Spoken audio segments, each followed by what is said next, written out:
Oi, pessoal. Vamos falar sobre o governo de Stalin dentro do assunto da formação da União Soviética. Nós vimos que o ponto de partida para a formação da União Soviética foi a Revolução Russa de 1917. Mais precisamente, a Revolução de Outubro de 17, que, na verdade, como a gente viu, ocorreu em novembro de 17, porque o calendário russo na época era o calendário juliano, atrasado em relação ao nosso calendário gregoriano, aproximadamente 2 semanas. Então, para nós, a Revolução foi em novembro, mas aí pegou o nome Revolução de Outubro. Revolução também conhecida como Revolução Bolchevique, porque a Revolução foi uma insurreição, foi um levante armado, organizado pelos bolcheviques, sob a liderança de Lenin e de Trotsky, que, com apoio dos sovietes, em especial do soviete, de Petrogrado, da capital, os sovietes, vocês estão bem lembrados, era aquele conselho de trabalhadores, soldados amotinados.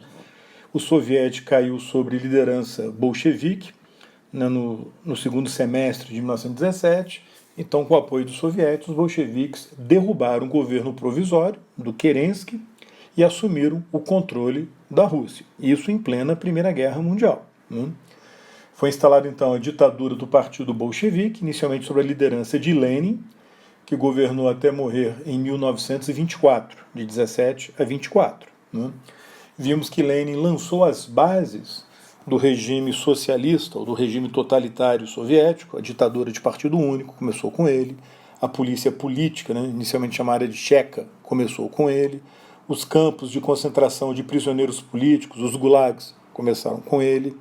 Ele iniciou a estatização da economia. Quando ele morreu, vimos que a Rússia ainda não estava plenamente estatizada, a economia russa não estava ainda plenamente estatizada, até porque, diante das dificuldades econômicas decorrentes da Primeira Guerra Mundial, da própria Revolução e da Guerra Civil, e também do fracasso daquele comunismo de guerra, que foi a primeira tentativa de estatizar totalmente a economia, o Lenin e os bolcheviques recuaram e adotaram uma nova política econômica a partir de 1921 e criaram uma economia mista, permitindo que parte da economia funcionasse de acordo com as leis do mercado, ou seja, uma estrutura mais capitalista. Isso aconteceu sobretudo na agricultura, lembrando que a agricultura russa, nessa altura do campeonato, não era mais caracterizada pela grande propriedade rural.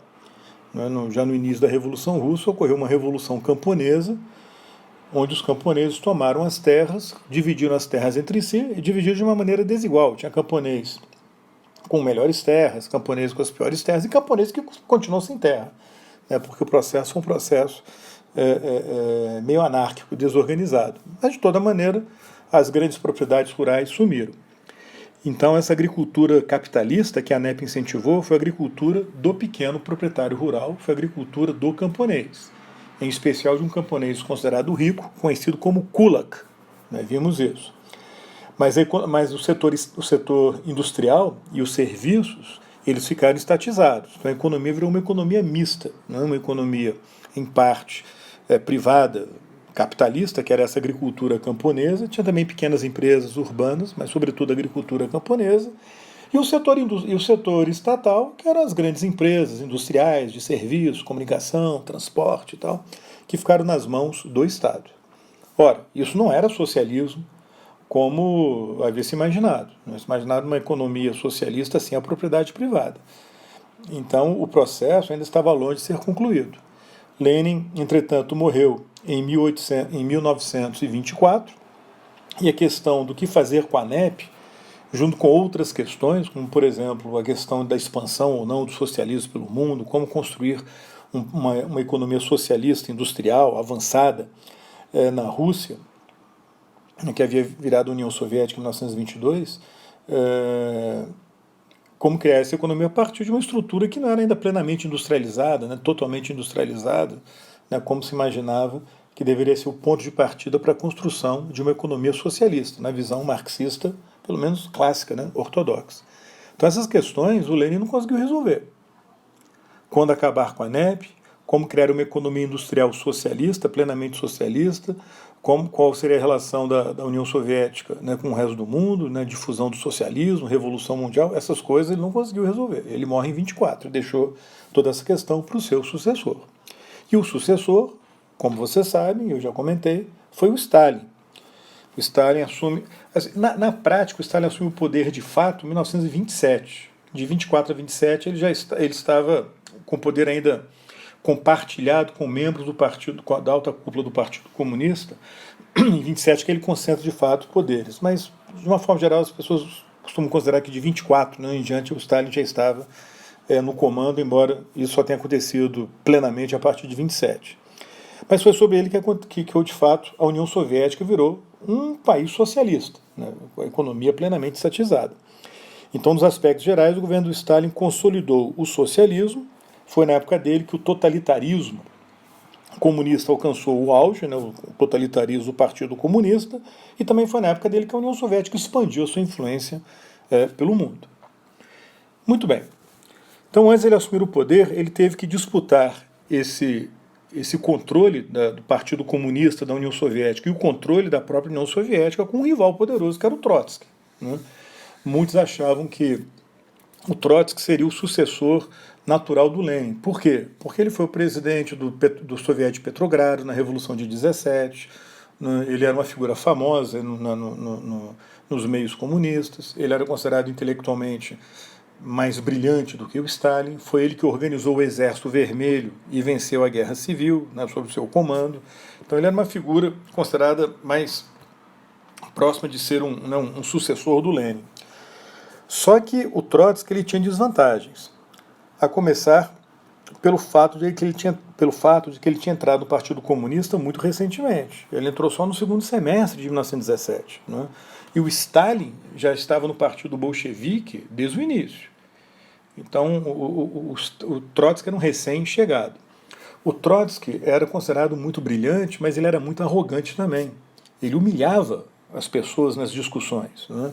E aquilo criava dificuldades em conseguir construir uma base sólida de aliados no Partido Comunista. Mas uma ditadura monopartidária. O Stalin não.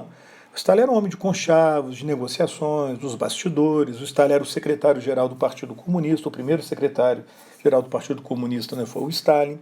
Então ele estava por trás das nomeações para vários cargos no Partido Comunista. Então era um homem da máquina, do aparelho do partido, né, num regime monopartidário, e isso era decisivo. O Trotsky tinha uma outra desvantagem, que era o fato de que na Rússia o antissemitismo era muito forte, e o Trotsky era judeu, quer dizer, era de uma família de judeus. Então aquilo pesava também um pouco contra ele. Mas assim, o decisivo foi a visão que o Trotsky tinha do futuro da União Soviética, da construção do socialismo na União Soviética, e o futuro da expansão do socialismo no mundo. Uma visão que era diferente da visão do Stalin. A visão do Trotsky ficou conhecida como teoria da revolução permanente. Ele dizia que a construção do socialismo soviético teria que acontecer paralelamente, simultaneamente, à expansão do socialismo no mundo. Então só seria possível construir o socialismo na União Soviética se o socialismo fosse ao mesmo tempo construído em outros países. Uma coisa estava associada à outra.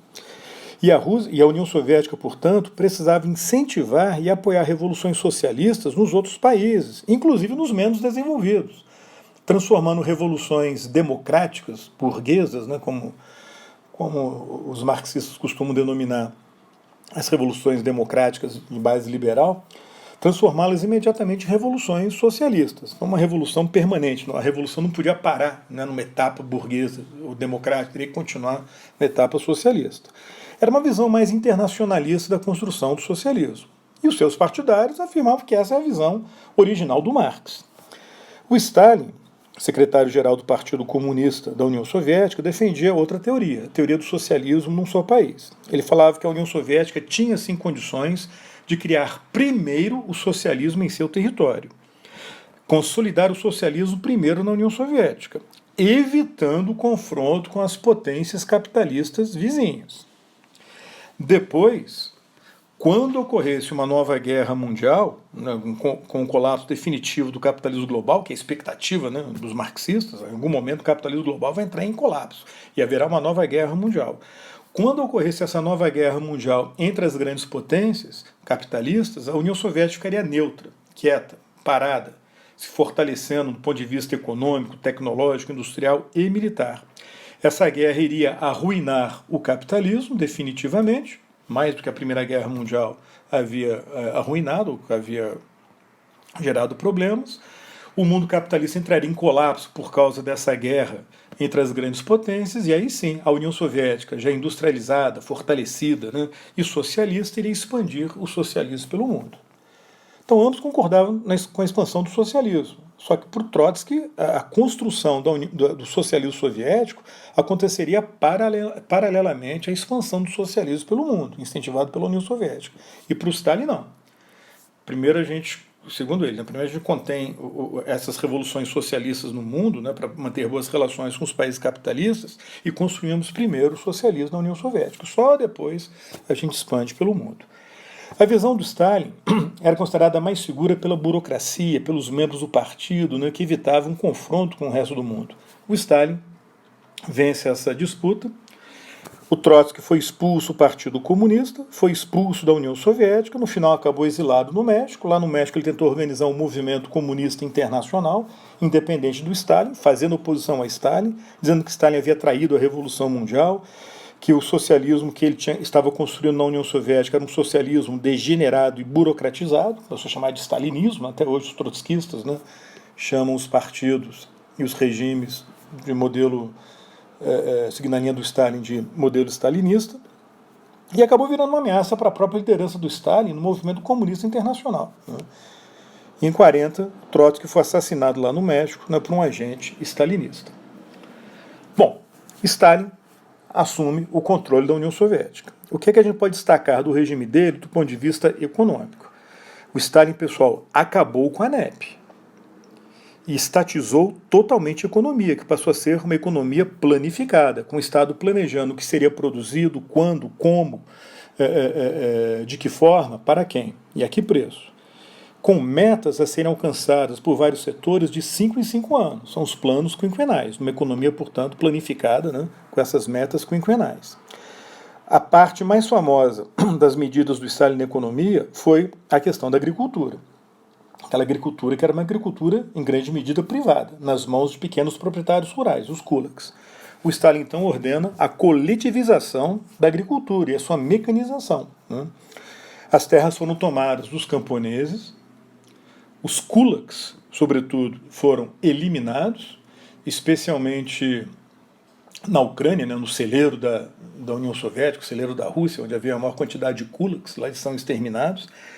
As fazendas foram estatizadas, né, parte das fazendas sob controle direto do Estado e outras sob controle indireto nas mãos como se fosse fazendo coletivo, uma cooperativa, né, dos próprios camponeses, os próprios trabalhadores rurais, mas sem ser uma propriedade privada de cada um deles. Ora, essas medidas, num primeiro momento, desorganizaram a economia soviética, aliás, desorganizaram a agricultura soviética. Né? E a produção caiu, a produção agrícola. Mas para assegurar o abastecimento das cidades e a base de apoio operário nas cidades, o Stalin confiscava a produção agrícola dos camponeses e mandava para a cidade. Então a fome que essas medidas geraram, essa fome foi gerada por essas medidas mais radicais, essa fome atingiu sobretudo o setor da agricultura. Resultado, uma grande fome no meio rural, especialmente na Ucrânia. Os ucranianos afirmam que o que o Stalin fez foi, na verdade, um genocídio ucraniano, conhecido também como o Holodomor, o genocídio ucraniano, né? Causado por essas medidas radicais do Stalin. Até hoje o governo russo afirma que não houve nenhum genocídio, que na verdade a grande fome aconteceu por problemas climáticos e tal, ou resistência dos próprios kulaks no processo de estatização, mas que não houve intenção de exterminar os kulaks. Bom, quantos kulaks morreram, ou quantas pessoas morreram de fome, não se sabe ao certo. Né? Alguns falam entre 1,5 milhão, outros falam em 3 milhões de pessoas que morreram em razão dessa coletivização da agricultura. Mas a pequena propriedade rural desapareceu. Agora tinham dois tipos de propriedade. os sovkhozes, que eram as fazendas estatais, e os kolkhozes, que eram as cooperativas camponesas, com a propriedade coletiva, mas subordinadas ao Estado. Com a riqueza, com o capital obtido na agricultura estatizada, esse capital da agricultura estatizada foi desviado e enviado para o setor industrial. E com isso foi possível uma industrialização intensa, com as indústrias também controladas pelo Estado. A industrialização soviética, na década de 30, foi um dos grandes milagres econômicos da história. Agora, ela foi muito assimétrica, muito desigual. O Estado priorizou a indústria de base, a indústria pesada, a indústria bélica, em detrimento da indústria de bens de consumo. De toda forma, transformou a União Soviética numa grande potência industrial. Do ponto de vista político, o Stalin instalou uma ditadura muito mais pessoal, muito mais personalista do que a ditadura do Lenin. O Lenin tinha pavor de culto da personalidade, que ele gostou. O Stalin não. O Stalin percebeu que a queda do czarismo gerou um vazio na cultura política do povo russo, né, que estava acostumado com a figura de um grande líder, de um czar, né, uma figura quase que sobrenatural. E o Stalin percebeu isso. Então o Stalin fez questão de incentivar um culto em torno da personalidade dele, da figura dele, como se ele fosse um novo czar. O pai dos russos, o pai dos pobres, o protetor dos russos, o líder, o vozd dos russos, quer dizer, dos soviéticos. Então a ditadura dele assumiu um caráter muito mais pessoal, com o culto da personalidade, a censura aumentou muito mais, a propaganda oficial a favor não só do regime, mas da liderança do Stalin cresceu de uma forma extraordinária, inclusive com a falsificação da história, né? A história da Revolução Russa, a história do governo do Lenin, ela foi distorcida, falsificada, com a figura do Trotsky sendo retirada dos grandes eventos, e o Trotsky transformado num grande traidor, para poder enaltecer o papel do Stalin na história da União Soviética. A polícia política ganhou mais poderes ainda, né, virou a GPU, depois a NKVD. Então aí que a gente vai ter um Estado tipicamente policial, que começou lá com Lenin, é verdade, mas assumiu uma dimensão muito maior com Stalin. A repressão, portanto, foi também muito maior. É o que a gente chama de terror stalinista, né? E o grande exemplo desse terror stalinista está no fato de que, além dele perseguir não comunistas, não opositores que não eram do partido, não eram considerados comunistas, ele persegue também membros do próprio Partido Comunista, que ele considerava que eram seus rivais, em potencial opositores, uma ameaça à sua liderança. Então, num episódio chamado Grande Expurgo, ele ordena a eliminação dos rivais, dos opositores no Partido Comunista da União Soviética e os comandantes do Exército Vermelho, que eram considerados também seus rivais em potencial, uma ameaça ao seu governo, e substituir esse pessoal por pessoas totalmente leais a ele. Foi a stalinização do partido e das Forças Armadas. Então ele passou a ter um controle pessoal sobre o partido, sobre o Estado e sobre a sociedade soviética que o Lenin não tinha tido no passado, né? Por isso que geralmente quando se fala em totalitarismo soviético, as pessoas lembram mais do Stalin, porque realmente ele foi mais do que o Lenin. Agora, o Lenin que lançou as bases que o Stalin depois desenvolveu. E, consequentemente, nesse clima de terror político, de forte repressão, os campos de concentração de prisioneiros políticos, os famosos gulags, foram também intensificados. Ok? Bom, então, quando estoura a Segunda Guerra Mundial, a União Soviética tinha um regime totalitário, dirigido pelo Partido Comunista, com uma economia estatizada, mas agora com uma base industrial que possibilitou a União Soviética, base industrial e militar, que possibilitou a União Soviética enfrentar a máquina de guerra nazista de um jeito que a monarquia czarista russa não teve condições de fazer quando enfrentou a máquina de guerra do Reich, do Segundo Reich, né, do Império Alemão, em 1914. Depois a gente vai falar então sobre esse embate entre o totalitarismo nazista e o totalitarismo comunista na Segunda Guerra Mundial. Mas o Stalin, de certa forma, preparou a União Soviética para um confronto com a Alemanha nazista, a Alemanha industrializada nazista, que foi fundamental para o sucesso e a sobrevivência do regime soviético na Segunda Guerra. Mas na outra aula a gente fala sobre isso. É isso aí, pessoal. Até a próxima. Tchau.